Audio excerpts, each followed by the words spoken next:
जगह भी कम लगेगी क्योंकि एक बार पूरा हो चुका है ना।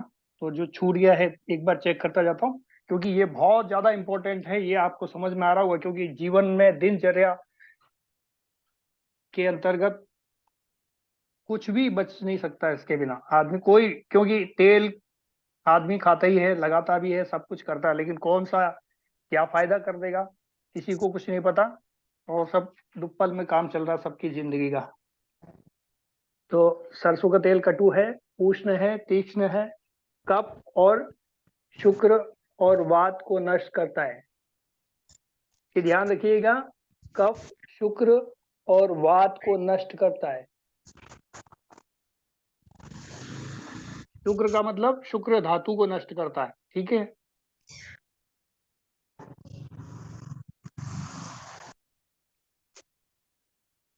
तो जो कफ को बढ़ाएगा वो शुक्र धातु को नरिशमेंट देगा, बाकी ये नहीं करेगा, ठीक।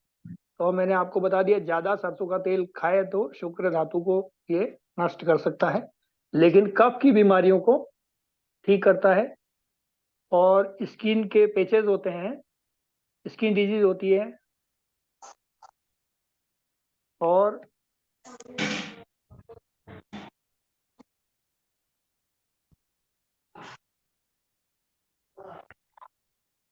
पाइल्स, एब्सेस हो जाते हैं, स्किन डिजीज होती है, या जंतु कोई बैक्टीरिया हमारी बॉडी में लग गया है, तो इसका हम प्रयोग करेंगे तो वो हमारी बॉडी से बाय बाय टाटा कर देगा। यानी जंतु नाशक है, पाइल्स को नाशक है। पाइल्स के अंदर आप डायरेक्ट इसको अप्लाई कर सकते हैं। पाइल्स के जो ड्राई मस्से, सूखे मस्से होते हैं ना, बिना ब्लीडिंग वाले मस्सों पे इसको आप लगाएंगे तो ये तुरंत प्रभाव से आराम देगा। मेरी आवाज सबको आ रही होगी? हाँ, आ रही है।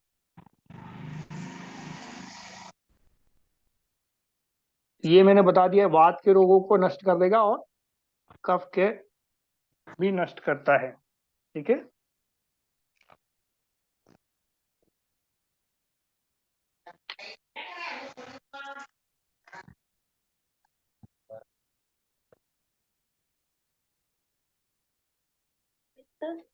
और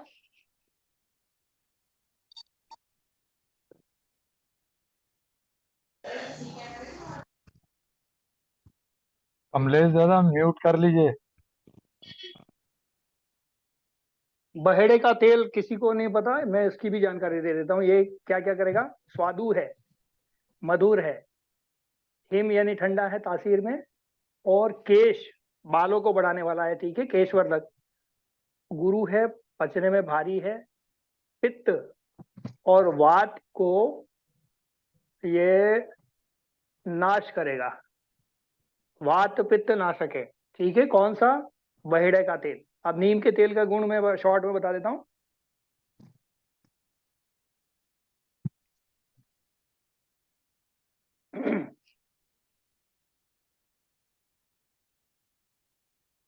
नात्युष्ण, यानी ज्यादा गर्म नहीं होगा, तासीर में बहुत ज्यादा, क्योंकि कड़वा रंग रस इसमें मिल जाता है, और तिक्त है, और कृमि, कुष्ठ, चमड़ी की बीमारियां, इन सब का नाश करता है, कफ का, ठीक है।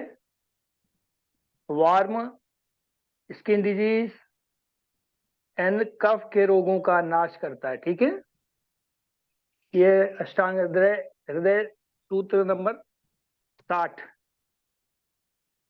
उमा, उमा यानी अलसी और कुसुम का तेल, यानी उमा, अलसी, अलसी को उमा भी कहते हैं। वो उष्ण है, गर्म है, और त्वग दोष, जो त्वचा के दोष होते हैं, और कफ और पित्त, कृत, कफ पित्त को कुपित करता है। किसको? कफ और पित्त के रोगों को बढ़ा देगा, ठीक है। जो त्वचा के रोग हैं उसको कुपित करता है, यानी त्वचा के रोगों को बढ़ा सकता है, कफ और पित्त के रोगों को बढ़ा सकता है, ठीक है। अब तिल का तेल, तिल तेलम वरम इतना श्रेष्ठ माना है कि ये सबसे बेस्ट है। ठीक है, तिल का तेल सबसे श्रेष्ठ माना है, और कुसुम का तेल सबसे हीन माना है, खराब है। अलसी का तेल मान सकते हैं। ठीक है, ये श्लोक नंबर 61 में हमको मिलता है जानकारी। और देखते हैं इसमें,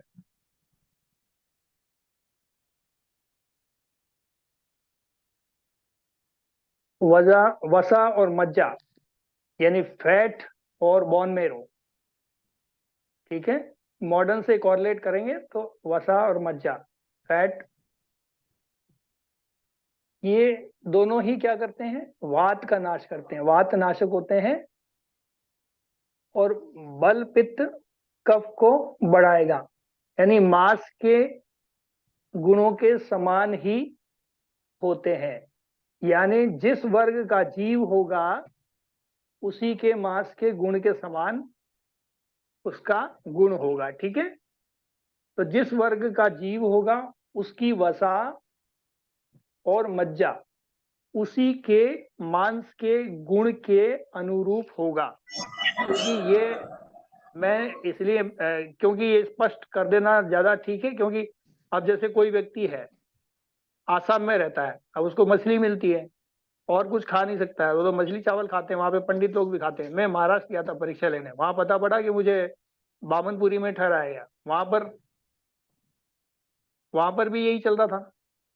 तो वहाँ ब्राह्मण परिवार भी खाते हैं, ऐसा है कई जगह जो पूजन कर रहे हैं वो भी खा रहे हैं।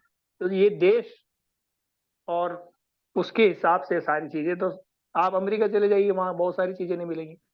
तो ऐसा नहीं है कि उनको जीने का अधिकार समाप्त हो गया। यानी प्रथम आप वनस्पति का प्रयोग करें, उसके बाद में कुछ नहीं मिलता है तो बाद में जीव तो है ही। तो आयुर्वेद सबके लिए बना है, आयुर्वेद ने सबका ध्यान रखा है, इस सृष्टि के हर जीव का ध्यान रखा है।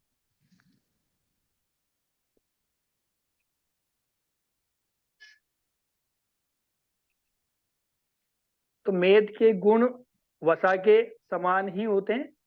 मेद का मतलब एडिपोज टिश्यूज, जो आज कोरिलेट करते हैं अंग्रेजी से, तो आप नोट कर सकते हैं एडिपोज टिश्यूज, लिपिड जिसको बोलते हैं, वसा। ठीक है,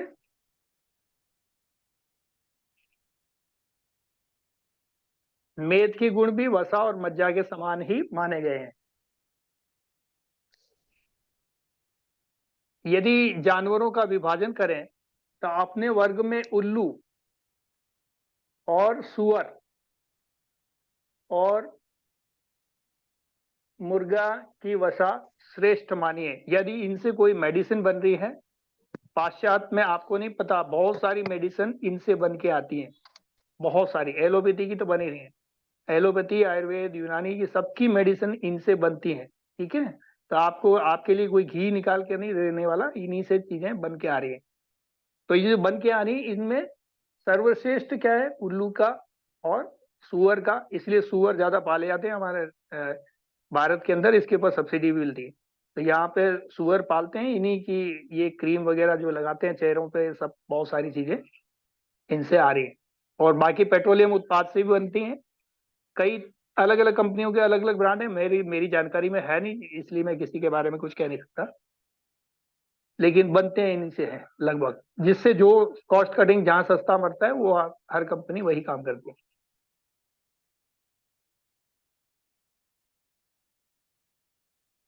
तो भैंस की वसा जो है निंदित मानी, ये किसी काम की नहीं है।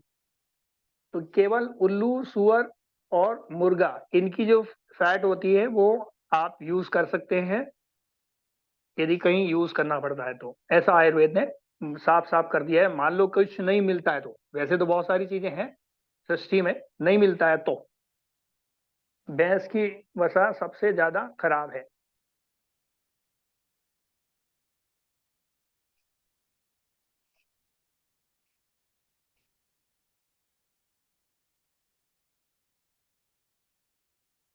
और बकरी की मेद को श्रेष्ठ माना है, और हाथी की मेद को हीन माना है। ठीक है, सबसे हीन यदि कोई चीज है, बकरी की मेद,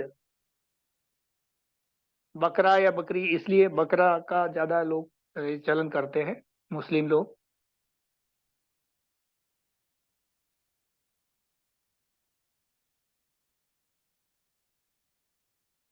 ये हो गया लगभग लगभग मेरी तरफ से सारा क्लियर। मैं कुछ भी छोड़ा नहीं, बचा नहीं। लगभग लगभग मैंने कोशिश किया कि इसको कवर कर सकें हम।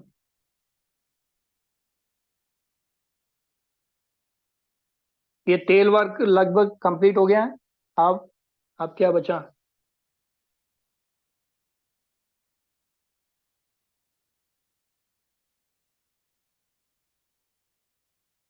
क्योंकि आज के बाद एकदम हम फ्रेश अध्याय लेंगे। एक बचा है मध्य वर्ग में, कुछ चीजें रह गई हैं, वो मैं आपको, नया और पुराना मध्य के बारे में मैंने आपको बता दिया।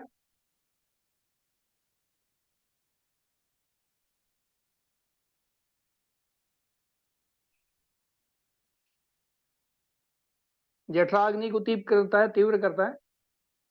रोचनम खाने में रुचि पैदा करता है। और तीक्ष्ण होता है, उष्ण होता है। और क्या होता है? तुष्टि, सेटिस्फेक्शन देने वाला है, ठीक है। और क्या बचा है इसमें? पुष्टिदायक है, बॉडी को नरिशमेंट देता है, बॉडी का पोषण करता है, ठीक। लेकिन ये युक्ति पूर्वक लेने पर, ऐसा नहीं कि बस बोल दिया सर ने। स्वादु यानी मधुर है, तिक्त और कटु रस माना है इसका, और अम्ल, विपाक इसका अम्ल माना गया है, और अम्ल रस का माना गया है। अम्ल रस और अम्ल विकार, विपाक माना है, ठीक है। और सरम यानी जल्दी से पूरे शरीर में फैल जाता है। और कषाय भी है, सॉरी कषाय नहीं, इसको बोलेंगे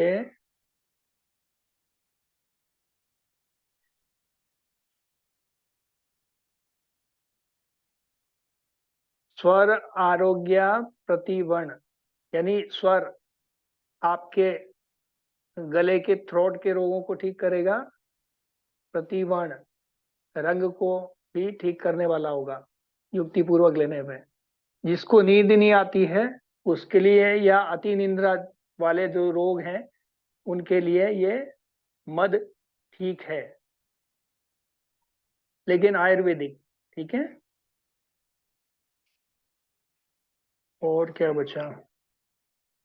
रूक्ष है, सूक्ष्म है, स्रोतसों में प्रवेश करके उनको सभी स्रोतों को शोधन करता है और खोल देता है, ठीक है। शोधन करता है, रूक्ष होता है, ड्राइनेस पे भी पैदा करता है, ये ध्यान रखिए। ये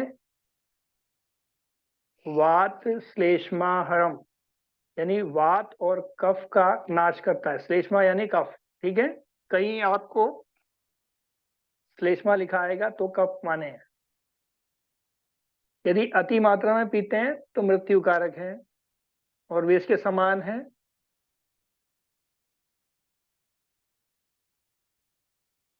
नया और पुराना मध्य जो है, अष्टांग हृदय सूत्र 65, ये कह रहा है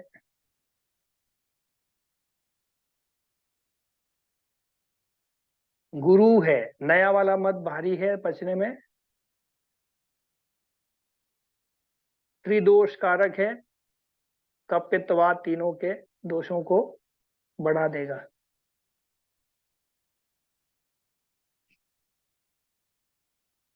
दूषित करता है, खराब करता है, सॉरी।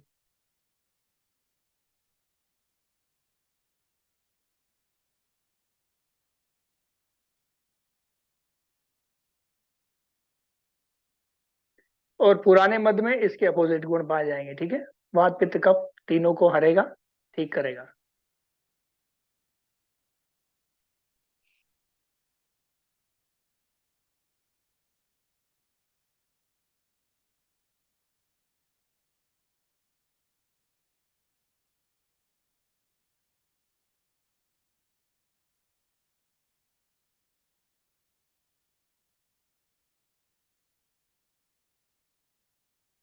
विकृत मध्य ओज को नष्ट कर देता है, ठीक है। ये श्लोक नंबर 66 में आता है। और 67 कहता है, गुल्म उदर अर्श गृहिणी शोष हर स्नेहिनी गुरुः।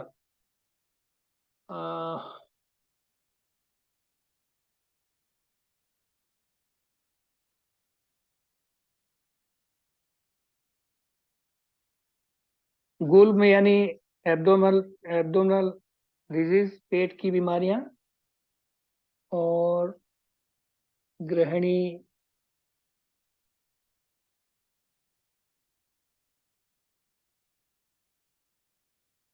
गुल्म ट्यूमर, एब्डोमिनल एब्डोमिनल डिजीज, और गृहिणी, और शोष, पाइल्स,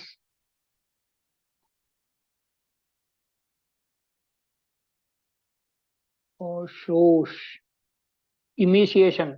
शोष को इंग्लिश में बोला जाता है इमिशिएशन। ठीक है, इसका जो अनुवाद मिला है मुझे शब्द इमिशिएशन, शोष।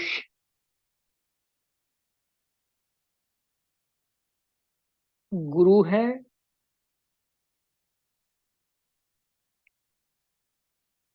पचने में थोड़ा भारी रहेगा, लेकिन ये सारी बीमारियों का नाश करेगा।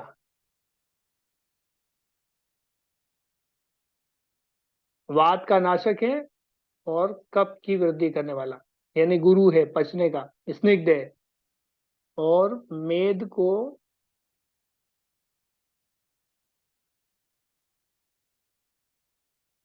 रक्त को बढ़ा सकता है, दुग्ध को बढ़ा सकता है, ऐसी माताएं जिनको दूध कम आता है उनको। और मूत्र को बढ़ा सकता है, जिनको पेशाब ज्यादा आता है वो न लें, कम वाले इसका प्रयोग कर सकते हैं।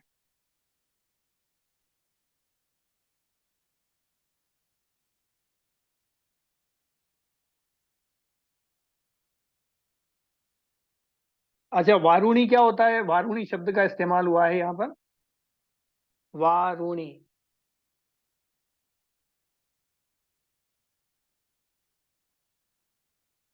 वारुणी अर्थात स्वच्छ मंड, और उसको स्वच्छ मंड भी बोला जाता है और वारुणी शब्द का इस्तेमाल किया जाता है जब भी ये फर्मेंटेशन क्रिया करके मध का तैयार किया जाता है। उसका जो ऊपर का जो पार्ट होता है उसे प्योर मंड होता है, वो वारुणी कहा जाता है। ठीक है।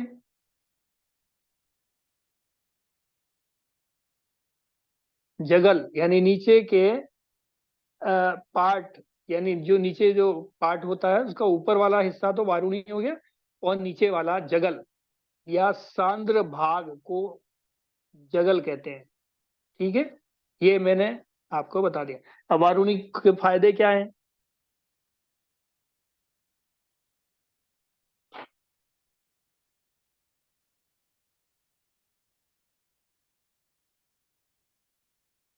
दरुणा वारुणी हृदया,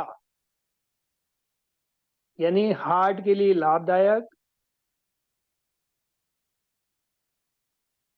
लघु तीक्ष्ण, यानी लघु है, पचने में आसान है, तीक्ष्ण है। निहंती च,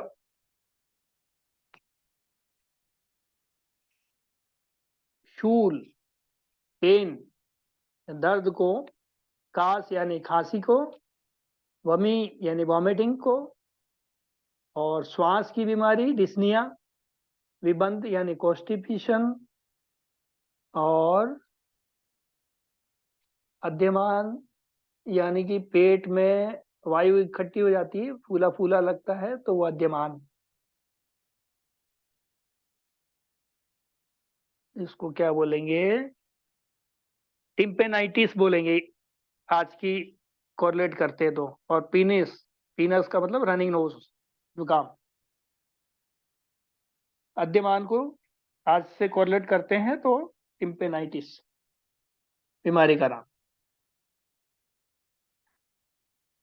तो जो मुझे शब्द मिले हैं जिनका अनुवाद कोशिश कर रहे हैं कि हम कोरिलेट कर सकें आधुनिक विज्ञान से।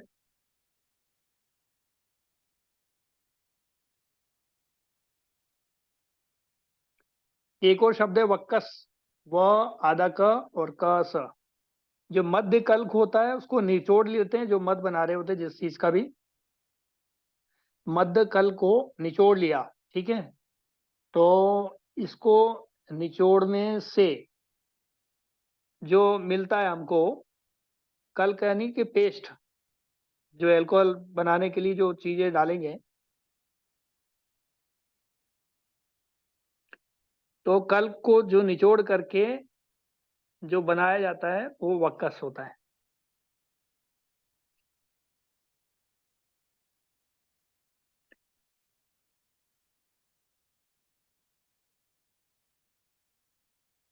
तो ये क्या करेगा, पेट में भारीपन पैदा करेगा, विष्टम्भी,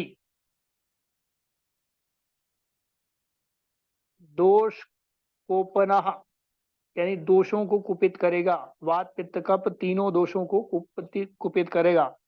अष्टांग हृदय सूत्र संख्या 122।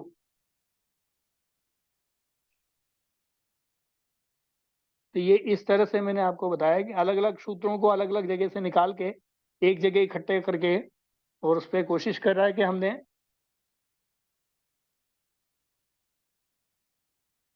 कि एक सीरीज में लाके सारी चीजों को, जैसे मध वर्ग का जहां कहीं भी कोई भी उल्लेख आया, चाहे चरक संहिता हो चाहे कहीं का भी हो, उस सब के सूत्रों को एक जगह इकट्ठा करके, उसको इकट्ठा करके जो भी गुण निकलते हैं हमारे सामने, उसका निचोड़ मैंने आपके सामने रख दिया हर चीज में। बीबी तक यानी बहेड़ा, बहेड़ा से जो बनी हुई सूरा, यह तीव्र नशा नहीं करती, इसको हम काम में ले सकते हैं, लघु है, आसान पचने में, पथ्य है।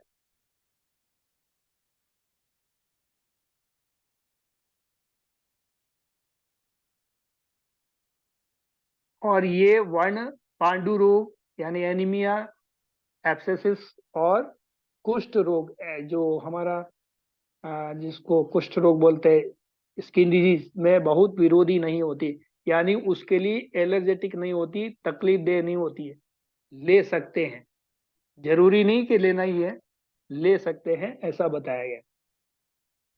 अब जौ की जो शराब या जौ से जो बनती है, आजकल जिसको बियर नाम दे दिया जा रहा है, ये क्या करती है, ये विषटम्बी है, ऑब्स्ट्रक्शन जो होते हैं वो बढ़ाएगी।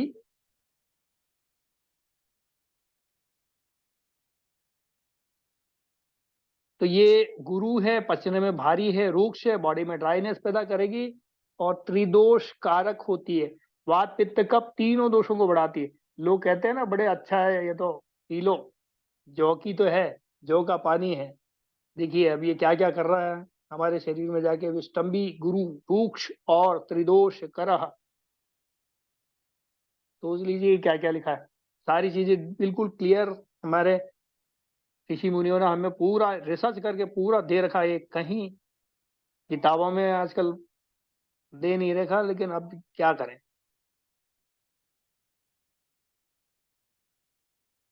त्रिदोष कारक है, अरिष्ट के गुण, आसव और अरिष्ट जो होता है ना, हम लोग आयुर्वेद में यूज करते हैं, इसका तो बहुत अच्छा वर्णन है आयुर्वेद में। तो ये क्या करता है, इसको हम देखने का प्रयास करते हैं। तो जब सूखा द्रव्य हो, यानी ठोस आहार,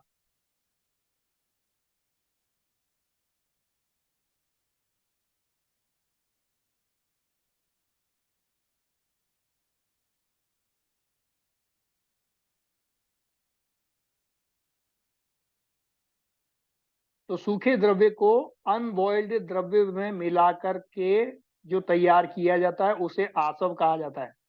जैसे कुमारी आसव, ठीक है ना, इसको कुमारी आसव बोला जाता है ना, ये जो हमारे आयुर्वेद में मिलता है। तो कच्चे द्रव्य में मिला करके, अनबॉइल्ड जो द्रव्य में मिला करके औषध को तैयार किया जाता है, वो आसव बोला जाता है उसे। तो ये आसव किसी भी चीज का हो सकता है, और जिसको सपोज करिए इसको उबाल लिया, क्वाथ बना लिया,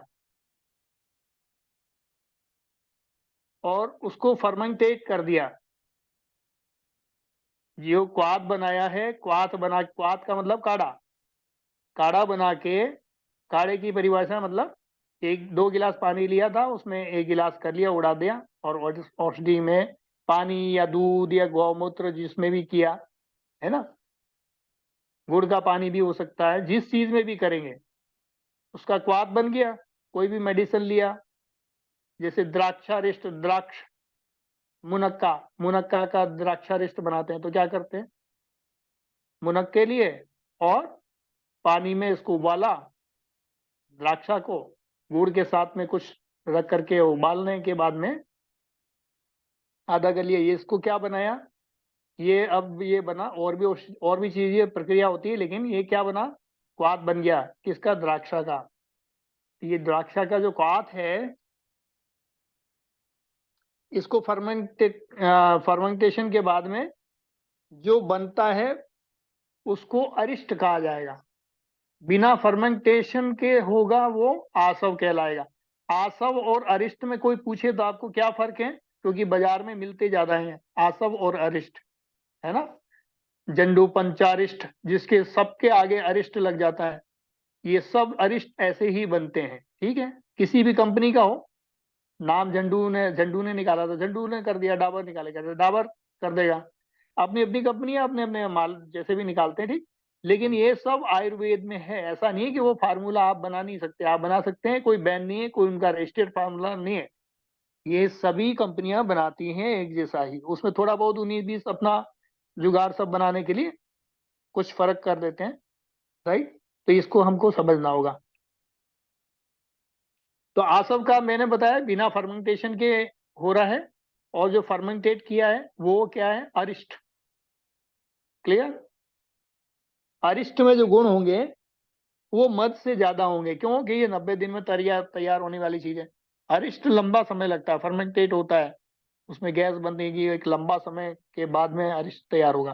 तो इसमें फर्मेंटेशन से जो पैदा होने वाली चीजें हैं, और इसके अंदर जो गुण होंगे वो सब मध से ज्यादा है, ठीक है।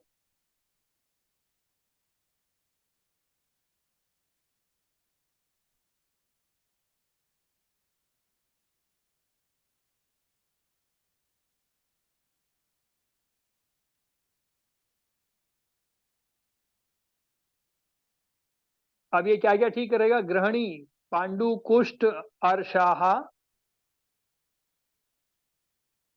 शोष, शोफ, देखिए ये क्या क्या रहेगा, ग्रहणी यानी पेट की बीमारियां का ठीक करेगा, पांडु यानी एनीमिया को ठीक करेगा, कुष्ठ चमड़ी की बीमारियां, अर्श पाइल्स को, शोष शोष को, इमिशिएशन को, और शोफ उडीमा। देखिए शोष का शोष है तो इमिशिएशन, और शोफ है, शोफा, शोफा सौंप नहीं है, शोफा तो उडीमा, उडीमा जो पानी वानी भर जाता है शरीर में, ठीक है। ये दोनों चीजों को आपको मैंने डिफरेंशिएट कर दिया, तो इस तरह से आप इसको देख सकते हैं।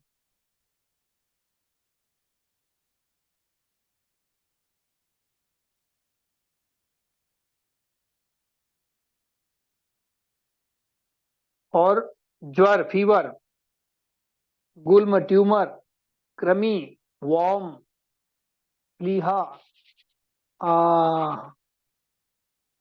स्प्लीन डिजीज, इन सबको नष्ट करेगा।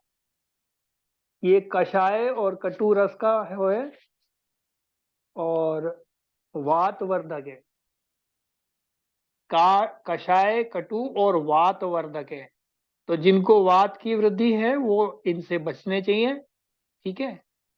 तो वात की वृद्धि कर सकता है, तो कषाय और कटु है। क्लियर हो गया।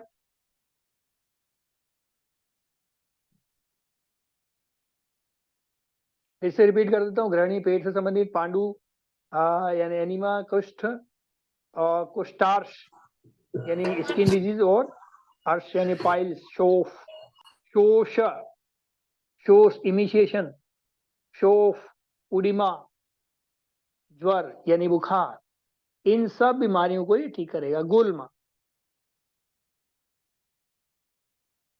गुल्म ट्यूमर जिसको बोलते हैं, कृमि, वॉर्म्स, प्लीहा, स्प्लीन की जितनी भी प्रॉब्लम्स हैं, और कषाय,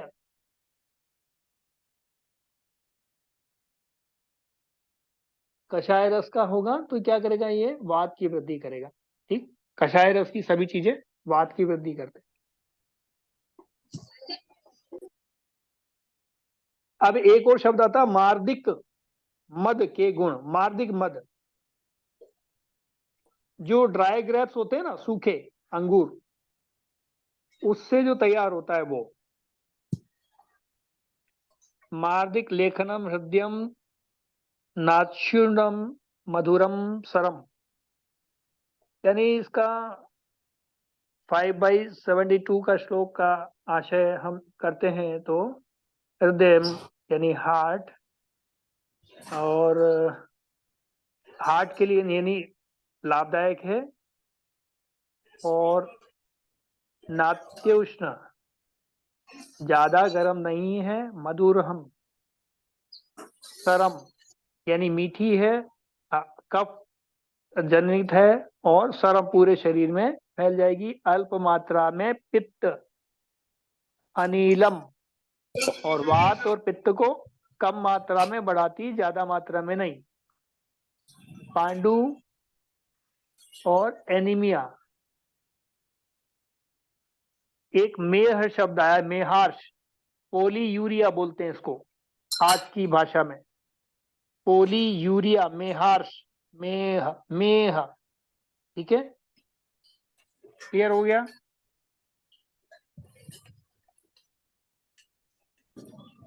इन सारी बीमारियों का ये नाश करती है। तो मुझे लगता है यह पूरा आपका मध का और पूरा डिटेल चैप्टर खत्म हो गया है। जब नेक्स्ट में हम जो भी करेंगे, क्योंकि समय भी लगभग हमारा हो चुका है, तो आप, मुझे लगता है कुछ बचना शेष नहीं है, सारी चीजें हो गई हैं। कौन कौन क्या क्या चीज कैसे कैसे, इसमें कोई आपकी क्वारीज है या कोई संशय है तो आप कोई सवाल ले सकते हैं। 2-3 मिनट रहे, 4 मिनट 5 मिनट ऐसा कुछ है, तो फिर 8 बज जाएंगे तो क्लास समापन करनी पड़ेगी। कल फिर हम हाजिर होंगे नए चैप्टर के साथ में।